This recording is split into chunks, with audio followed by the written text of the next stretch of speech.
அழகர் மலைக்கே காவலா இருக்கிறது 18ஆம் படி கருப்பணசுவாமி தான். அவரோட உத்தரவு இல்லாம எதுவும் உள்ள போகவும் முடியாது, வெளியே வரவும் முடியாது. அநியாயம் செய்யறவங்கள கருப்பர் தண்டிக்காம விடமாட்டாரு. அப்படிங்கறனால இந்த பகுதி மக்களுக்கு 18ஆம் படி கருப்பணசுவாமி மேல பயமும் பக்தியும் அதிகமாவே இருக்கு. தினமும் நூபுர கங்கையிலிருந்து அழகருக்கு அபிஷேகம் பண்றதுக்காக தீர்த்தம் எடுத்துட்டு வருவாங்க.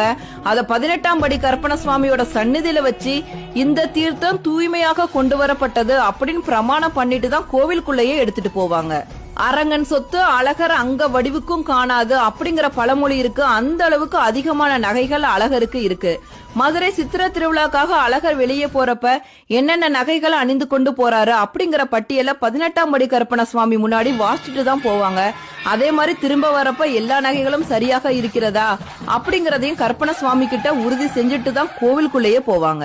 அழகர் கோவில் சொத்துக்கள் எல்லாத்துக்குமே 18ஆம் படி கருப்பணசுவாமி தான் காவல்.